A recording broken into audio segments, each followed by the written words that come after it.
La hora cultural en No hay derecho. Estamos de vuelta aquí en No hay derecho, estamos en nuestra hora cultural, esta hora que nos permite conocer, como siempre digo, una serie de publicaciones, de expresiones del arte y la cultura muy interesantes, y hoy día vamos a hablar de dos que son de lo más interesantes.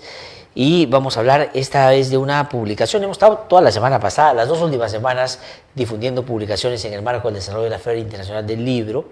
Y este es un libro muy interesante porque yo les voy a mencionar, si les digo o menciono a Joby Herrera o a Jorge Luis Huamán, de pronto ustedes ya ni siquiera saben a quién me estoy refiriendo. Porque así somos de memoria corta, desmemoriados lamentablemente. No solo pasa en la política, porque elegimos a gente la cual en algún momento hemos considerado no iban, ni siquiera merecían estar en la política.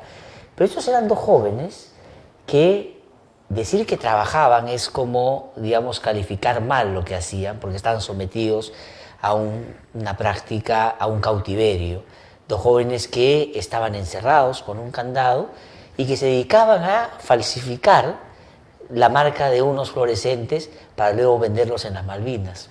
Hubo un incendio en esta galería Nicolini y perdieron la vida. Hubieron muchos actos de indignación, como suele haber, se rasgaron las vestiduras muchos, se echaban la culpa los unos a los otros. 2 años después ya ni siquiera nos acordamos de los detalles de lo que pasó. Y por eso es que yo valoro doblemente esta publicación, porque es una muy buena publicación, porque está muy bien escrita, y otra porque nos hace recordar este caso, que no solo es el caso, sino que refiere una situación que lamentablemente está muy extendida en un país tan informal como el nuestro.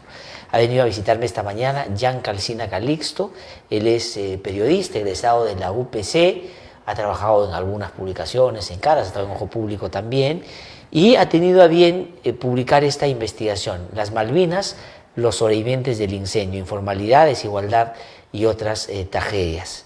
Jan, ¿cómo estás? Qué gusto saludarte, buenos días. Gracias por venir. No, gracias por venir, y por venir además a traernos esta publicación que es lo más pertinente. ¿Qué cosa es de lo que a ti, como periodista, como escritor, más te genera, digamos, malestar de este caso 2 años después? ¿Qué cosa es lo que no ha pasado y pensaste tú que debió pasar por la envergadura que tuvo este caso? Creo que la lección más grande que me deja este caso es que si no lo solucionamos pronto o no tendemos a intentar crear soluciones, lo vamos a volver a repetir. Ajá. Con otros nombres, en otro contexto, tal vez en otro año, ¿no? Pero sí, se va a volver a repetir. Sí, o sea, es como algo circular, termina siempre repitiéndose. Es un ciclo que tal vez esta vez han sido dos muertes, pero tal vez sean más adelante. Tal vez sea un terremoto que se tumba un edificio, como pasó, por ejemplo, en 2003 en Bangladesh, en donde se derrumbó un edificio entero con personas que trabajaban haciendo costuras a marcas reconocidas, como Gucci, sí, en general. Es verdad. O sea, y cuando suceden estas cosas, como tú bien lo dices, y lo refiere Joseph Zárate en la presentación que hace al libro, dice, claro, no solo es los que se fueron, sino la tragedia para los que se quedaron, es decir, total, familias que han quedado destruidas después de eso, por 2 chicos además muy jóvenes, ¿no?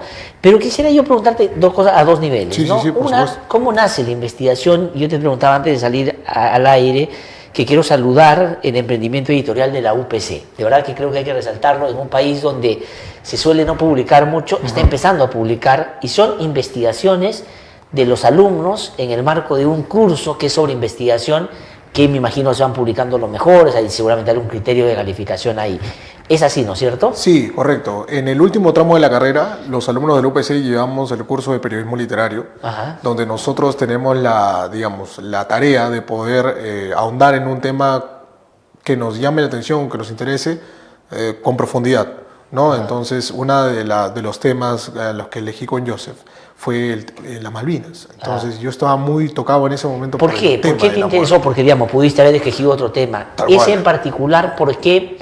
¿Y cuál es la aproximación? Yo sé porque he leído el libro, pero ¿cómo te aproximas? ¿Qué cosa es o cuáles son las primeras preguntas que te haces sobre ese caso? Sí, yo estaba muy tocado con el tema de la muerte, porque había perdido un ser querido hace muy poquito antes de comenzar. Tu tío, ¿no? Mi tío. Sí, tu Era mi tío, además Richard. a quien le dedicas la publicación quien y le hablas de dedico que la- justamente falleció por esos tiempos, sí. Tal cual, mi tío Richard falleció de un cáncer y yo pues tenía un dolor muy grande en ese momento. Y justo cuando hablamos de las Malvinas sentí empatía por estas familias. Ajá. Pero una empatía no en el sentido de revictimizarlo, de sensibilizarme al punto de volverlo dramático, sino en el punto de que, caramba, estas muertes significan algo.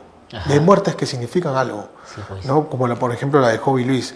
Entonces, cuando supe automáticamente de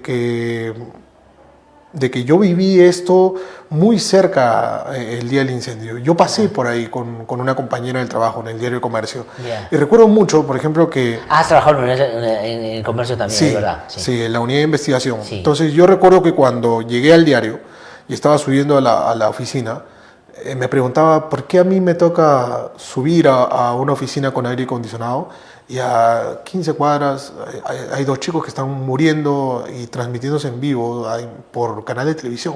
Sí, pues. ¿No? Entonces yo me preguntaba por qué sucede eso. Si a los dos, en mi caso como el de ellos, somos limeños, vivimos en esta misma ciudad, somos peruanos. ¿Por qué en tan pocas cuadras hay una brecha tan grande? Ajá. Y me desconcertó un poco porque no encontré ninguna otra respuesta más que la suerte de haber nacido en la familia que nací. ¿No? Eso es lo que definió, porque tal vez alguno dice, no, pero fue tu educación, fue el hecho de que, digamos, tengas una vida más estable que los demás económicamente, fue tu acceso a tu red de contactos, pero finalmente, si es que retrocedes a todo eso, lo que realmente define que yo no esté muriendo, por ejemplo, que no hayan sido ellos los que estén contando la historia de mi muerte en las Malvinas, es que a mí me tocó nacer en la familia que nací, Sí, pues. ¿no? Y pues eso es lo único que ha definido esto, y no puede ser. Ahora, y en este claro interés que tiene la investigación y la publicación de, por supuesto, tomar como referencia el drama mismo del caso, es también dar cuenta de todo lo que alrededor del caso no estamos queriendo ver como sociedad. Por ejemplo, hay una crítica muy clara a lo que algunos llaman el emprendimiento, ¿no es cierto? Correcto. Que es clarísimo. La informalidad es otra, ¿no es Sí, cierto? tal cual. Cuéntanos un poco el caso y qué cosa es lo que tú cuentas aquí, o sea, qué cosa es de lo que se ha vivido, conocido de la historia, te parecía que no estaba explorada del todo. Sí, esta crónica, digamos, deja lo policial, Sí. ¿no? Porque no se detiene solo en las muertes, en el día del incendio, en De lo que verdad. ocurrió, sino que es de algún modo una forma de contar algo más allá, algo más estructural que vivimos como país, que es la informalidad. Pero atender la informalidad en este libro no desde el punto de vista o no desde el lugar común de la estadística, De verdad. no solo desde, porque hablamos y si escogemos una estadística nosotros podemos, hay para todos gustos, Sí. podemos decir 70-80% de las personas viven en la informalidad, Sí. ¿no? Se emplean en la informalidad, consumen productos de la informalidad, entonces yo quería aterrizar un poco de Pero ese eso no lo explica 70%. del todo, eso es lo que dices tú. No Claro. solo eso lo explica, hay otras cosas, ¿no es cierto?, Correcto. que a ti te parece que son importantes. Correcto, porque la estadística muchas veces no genera ya un efecto catalizador Sí, pues. en las personas, Al ¿no? contrario, ¿no es cierto? Digamos, te lleva a la insensibilidad. Correcto. Es decir 80%, 75% es lo mismo. Correcto. Y no te llama nada. No te llama nada, Pero ¿no? el rostro sí te llama a la historia y la historia te puede llevar a mirar otras cosas. Y son, por ejemplo, 16 millones, creo, la fuerza laboral que está ahora. O sea, estamos hablando de 3 o 4 veces la población de Uruguay. Es grande, es un gran público el que está dentro de la informalidad y de que somos parte. Porque de una de las cosas que me di cuenta al escribir este libro es que nosotros somos parte de esto. Sí, pues. ¿No? Cuando yo hablé con diferentes expertos, como por ejemplo Hugo Ñopo, yo le decía, bueno, hablemos de lo informal y de lo formal. Y él me decía, estás equivocado, me decía, ¿no? Porque la economía es un solo cuerpo. Sí. Entonces, lo formal y lo informal es parte de de un mismo cuerpo. Entonces, muchas veces los productos o servicios que nosotros consumimos y que tienen apariencia formal, guardan dentro Un vínculo estrecho con lo informal. con la Sí, informalidad. somos un país informal en Como es el general. caso de las Sí, Malvinas, sí, pues. porque el primer piso de las Malvinas era una galería que tenía toda la licencia de funcionamiento. Exactamente. ¿No? Pero arriba, en los pisos superiores, en el segundo, tercero, cuarto y la azotea, todo el entramado que hicieron arriba, no tenía nada de eso. O sea, es todo un cascarón, Sí. ¿no? Esa apariencia. Sí, sí, pues. Mira, acá tengo mis papeles, pero dentro, cuando te pones a investigar un poquito, te das cuenta de que es un caos. Ahora, digamos, y así como Hobby o como Luis, ¿no es cierto? Hay muchos en este momento todavía haciendo cosas como la que hacían eso. Es decir, no es que la situación ha cambiado del todo. Y ellos lo que hacían era, además, en sí mismo un acto y estaban sometidos a una dinámica perversa, porque estaban sometidos a un cautiverio, porque estaban encerrados. En segundo lugar, para, digamos, falsificar, ¿no es cierto? Porque lo que trataban de hacer es los, ¿cómo se llaman? Los fluorescentes, claro, ¿no? Ponerles la marca, exactamente, para después venderlas como un producto formal. Sí. Y no tenían la posibilidad de salir porque estaban encerrados. Sí. En base, incluso Johnny Coico, Ajá. que fue la persona acusada de haberlos encerrado, Sí. su empleador, él en la manifestación policial que da, cuenta algo que parece absurdo. Él dice que los muchachos le decían que los encerraran porque para que él no tenga la desconfianza de que se robe la mercadería. Sí, pues, así, pero no, y él sostiene hasta hoy esa versión.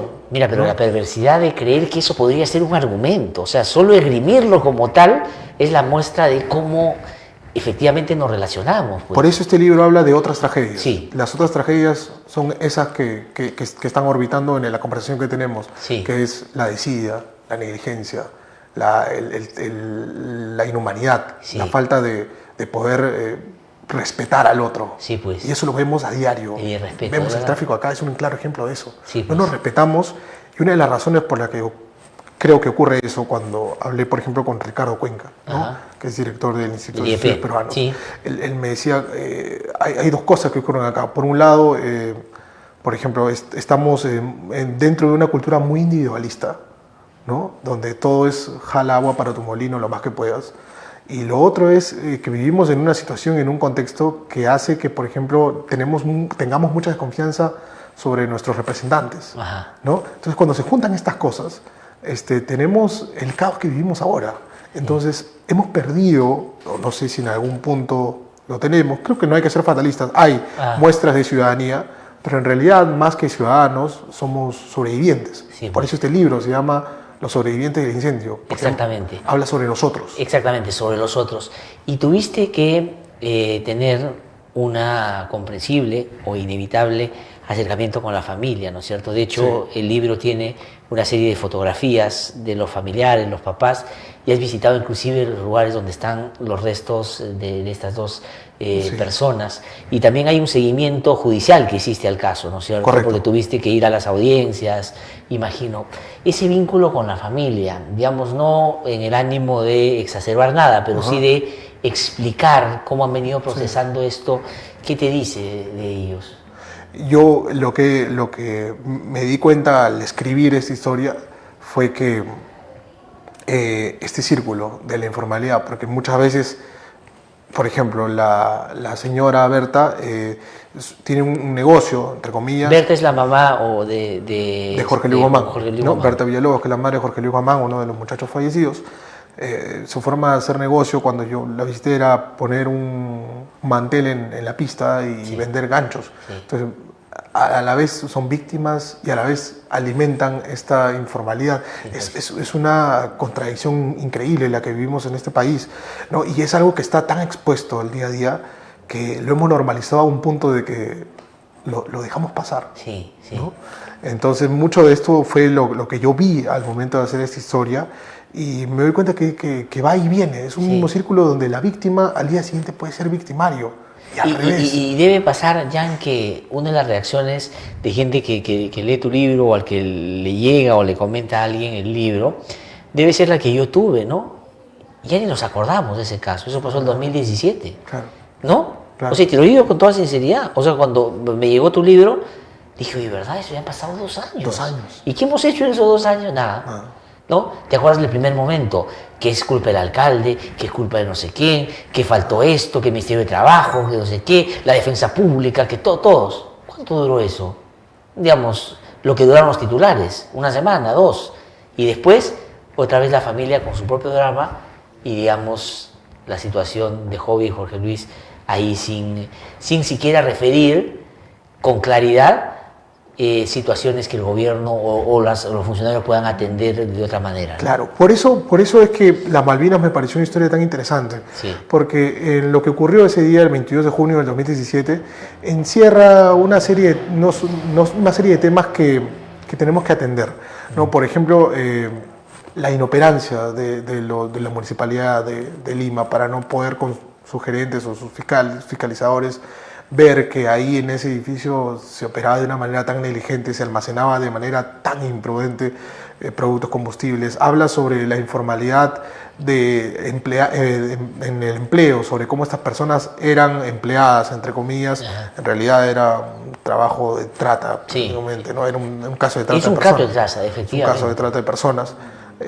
Habla de cómo en esta aparente formalidad muchos empresarios, emprendedores, entre comillas, dan una falsa muestra de formalidad, pero esconden dentro todo un caos que se vio claramente ese día. Y aterrizo un poco en la pregunta que me hiciste antes y me olvidé de responder. El emprendedurismo, acá se usa como un eufemismo, sí, el desempleado, claro, claro. ¿no? Porque en realidad un emprendedor en cualquier otro país es una persona con una vida estable, con un trabajo estable, sí, que claro, renuncia a eso para poder emprender un proyecto que le va a generar más ingresos. No, es alguien que hace más predecible su vida. En cambio acá es totalmente lo contrario, como se entiende. Acá es o hago esto o me hundo en el hoyo. Sí, pues. ¿No? O me voy al abismo. Sí. Y eso me deja pensando también un poco en la historia, porque frente a esta idea de que tenemos que tocar fondo para salir adelante, yo no tengo tan claro hasta dónde vamos a seguir cayendo, sí, en ese abismo,